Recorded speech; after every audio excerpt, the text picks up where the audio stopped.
Today, welcome to the English Eve podcast, where English meets real life. I'm Sophia, and today's topic is talking about family. We'll explore how our everyday habits shape family life, and how a few small changes can bring everyone closer together. In this episode, you'll discover why routines can connect hearts, not just organize time. You'll hear real stories, gentle humor, and useful English phrases that help you express daily life naturally. We've all had that moment when the day feels too full, dinner comes late, and family talk becomes short. You sigh and think, maybe tomorrow we'll have more time. But here's the truth. It's not about more time. It's about being present in the moments we already have. Stay until the end to download the transcript and practice exercises. They'll be super valuable for you. So take a deep breath, grab your coffee, and let's begin. Learning English through the rhythm of your own day. Ben, why do you think so many families struggle to spend real time together these days? Good question. I think it's because daily life has become too noisy.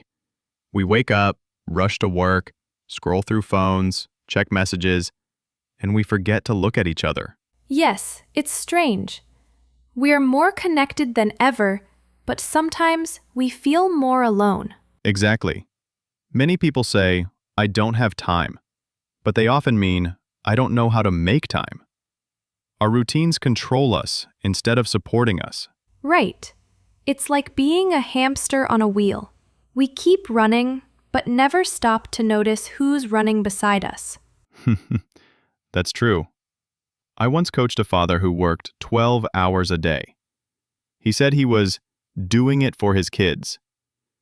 But when I asked his daughter what she wanted most, she said, just to eat breakfast with Dad. Oh, that's touching. It changed him. He started waking up 30 minutes earlier. Small step, big change. They began sharing breakfast, sometimes just toast and tea, but it became their moment. So the problem isn't the schedule, it's how we fill it. Exactly. Routines can build distance or connection. The secret is presence. That reminds me of a quote by Thich Nhat Hanh. The present moment is filled with joy and happiness. If you are attentive, you will see it. Beautiful. Being attentive, that's the real habit to learn. Ben, many listeners say they feel guilty. They want more family time, but can't manage it. Guilt doesn't help.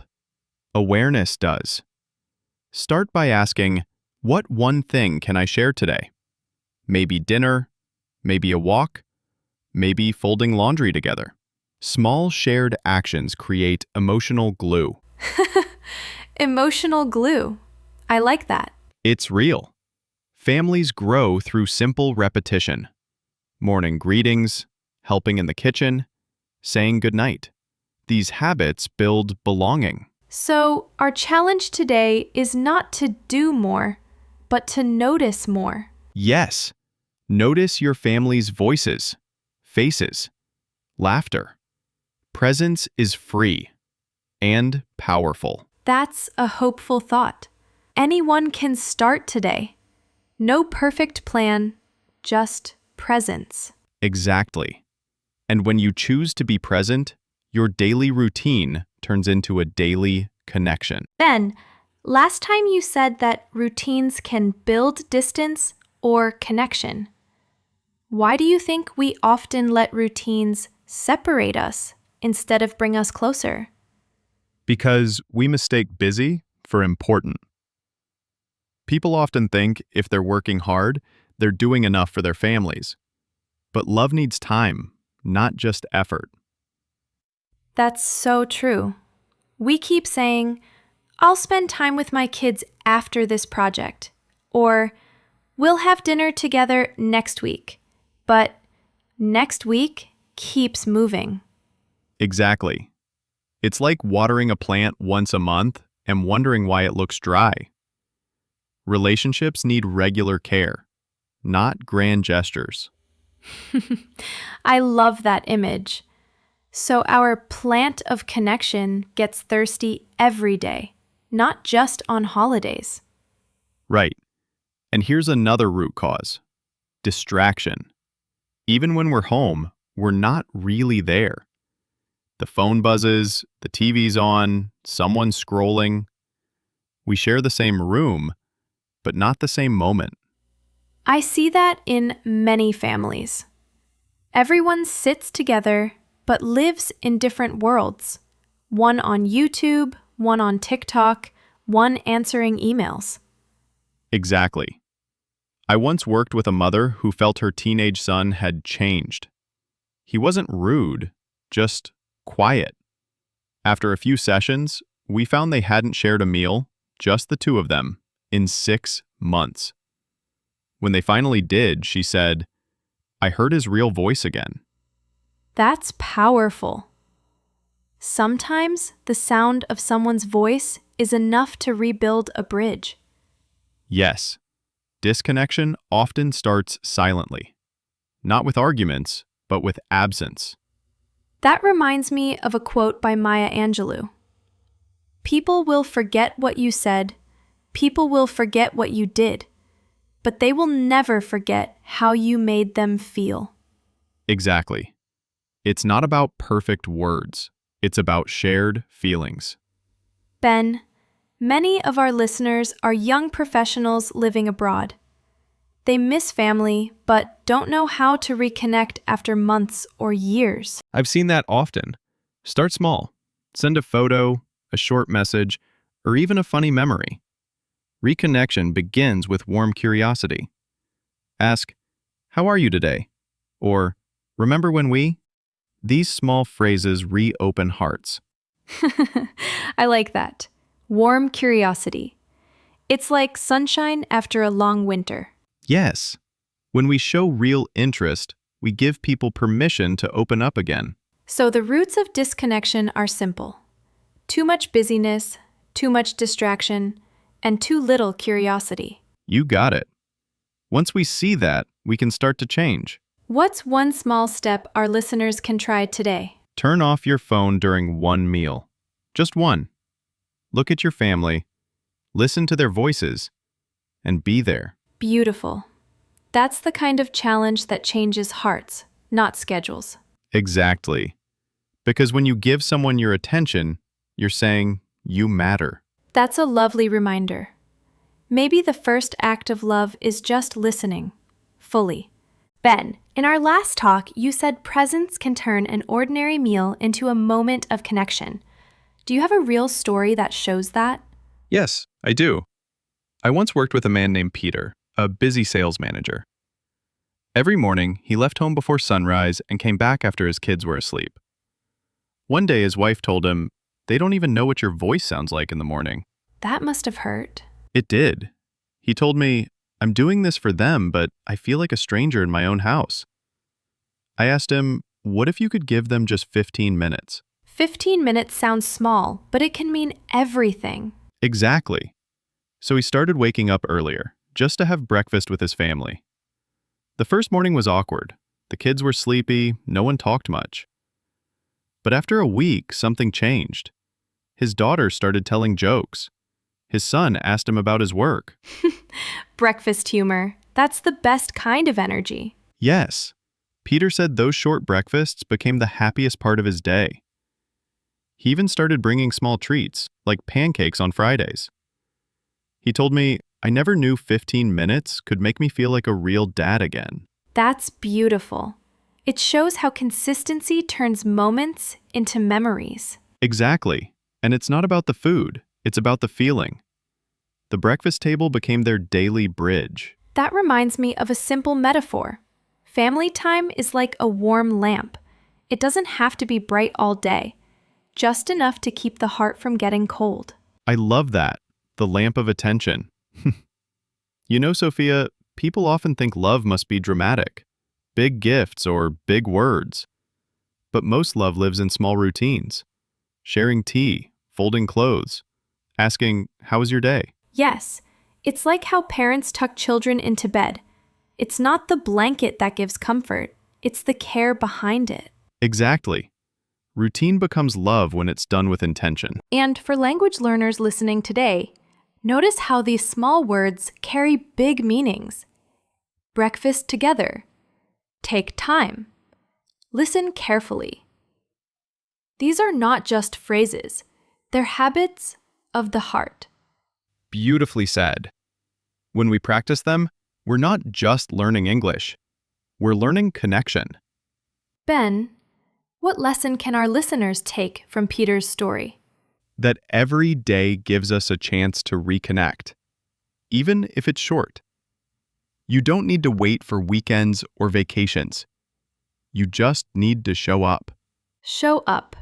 I like that. It's simple, strong, and doable. And here's the magic. When one person changes a routine, others follow. Peter's family started looking forward to mornings again. That's how habits become home. That's such an encouraging message. Anyone can start small. Yes, anyone. And as one of my favorite quotes says, we are what we repeatedly do. Excellence, then, is not an act, but a habit. Aristotle. I love that. So excellence in family life comes from tiny, repeated acts of love. Exactly. Pancakes and patience. That's the real secret. I think that's my new motto. And maybe the listener's challenge for today is simple. Share one meal without screens.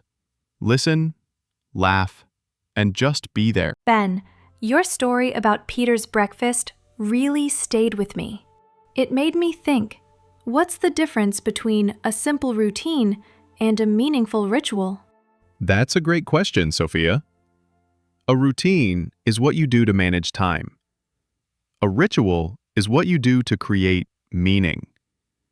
The actions might look the same: breakfast, bedtime, dinner. But the heart behind them is different. So it's not just what we do, but how we do it. Exactly. When you make coffee for your partner every morning, that's not just caffeine. It's care. When a family says goodnight and hugs before bed, that's not just routine. It's belonging. I love that. My mom used to leave small notes in my lunchbox, sometimes just, "Have a great day," or a smiley face.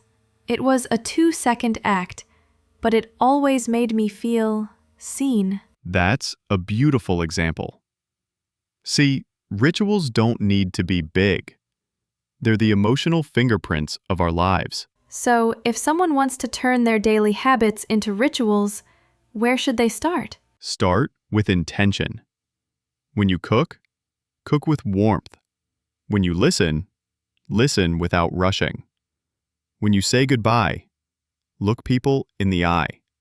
These tiny moments tell your family, you matter to me. That's such a gentle but powerful reminder. And here's something interesting. Research shows that families who share simple rituals, like Sunday dinners or evening walks, report higher happiness and lower stress. It's not magic. It's emotional rhythm. Emotional rhythm. I like that phrase. Maybe it's like music. Every family has its own beat, and rituals are what keep the melody alive. Exactly. That's the metaphor. Rituals are the rhythm of love. Without them, life becomes just noise. Beautifully said. You should write that on a mug. Maybe one day. You know, Sophia, a listener once told me she started a 2-minute talk time with her kids every night. Just before bed, each child shares one happy thing from the day. She said it changed the whole atmosphere of their evenings. Fewer fights, more laughter. That's lovely. 2 minutes a day, and it changes the mood of a family. Yes, because rituals build emotional safety. They say, "This is our moment. You can be yourself here." That's powerful. I think sometimes people wait for perfect timing to connect. The big vacation, the weekend trip. But you're saying connection grows from consistency. Exactly. Consistency builds trust. Trust builds love. Love builds peace. That sounds like a quiet formula for happiness. It is. And here's a quote that captures it perfectly. Enjoy the little things. For one day, you may look back and realize they were the big things. Robert Brault. So true. The small things become the story of our lives. Yes. And for English learners listening, notice how we use short, practical verbs to express emotion. Show up, slow down, take time, listen well. These phrases aren't just English lessons. They're life lessons. That's a great tip. Words become habits. Habits become relationships. Exactly. And every listener today can begin a ritual, no matter how small. A daily message, a short prayer, a shared laugh. Every repetition writes a line of love. Ben, we've talked about routines, rituals, and presents. But how do families keep those feelings alive, especially when life gets stressful? That's where gratitude comes in. Gratitude is the quiet glue that keeps love strong. It's like watering a tree. You don't see growth every day, but deep down, the roots get stronger. That's a beautiful image. But I guess it's easy to forget gratitude when we're tired or busy. True. We often focus on what's missing instead of what's already here. A listener once told me, "I used to complain that my husband never helped. Then one day, I thanked him for washing the dishes, and he started doing it more often." Gratitude changes people because it changes energy. So appreciation is the best motivation. Exactly. And it works for kids, too. When parents notice small good things, "Thanks for setting the table. I love how you tried your best." Children feel seen and want to do more. That reminds me of a quote by Oprah Winfrey. Be thankful for what you have. You'll end up having more. Perfect. Gratitude expands what we value. And when families make it a habit, even once a day, it becomes a shield against stress. Do you have an example of a simple gratitude habit? Yes. One family I worked with started a thank you jar. Every evening, they wrote one sentence on a small paper. "Thank you for dinner. Thank you for helping me. Thank you for listening." By the end of the month, the jar was full, and so were their hearts. That's such a sweet idea. It's like collecting little lights. Exactly. Gratitude is light, small, but powerful.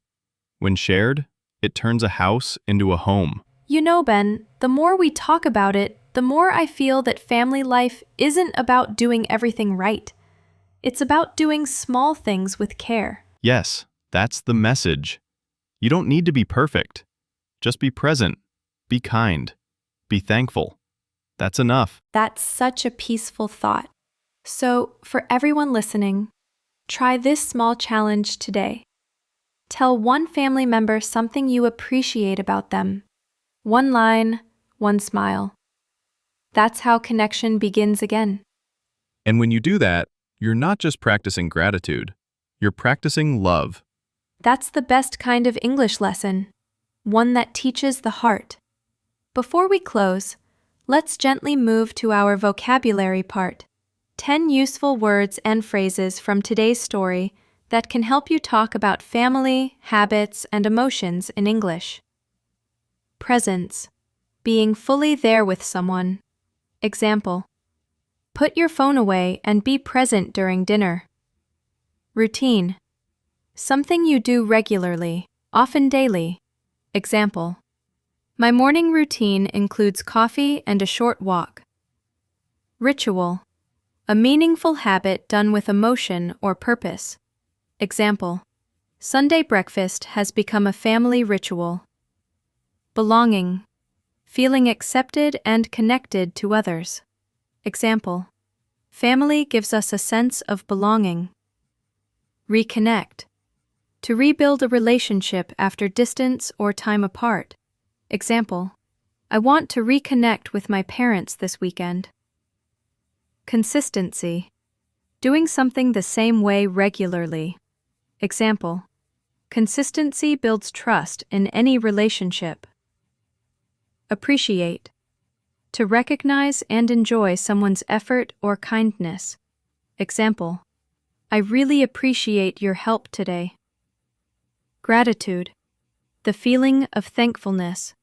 Example. She showed gratitude by writing a thank you note. Intention. The reason or feeling behind an action. Example.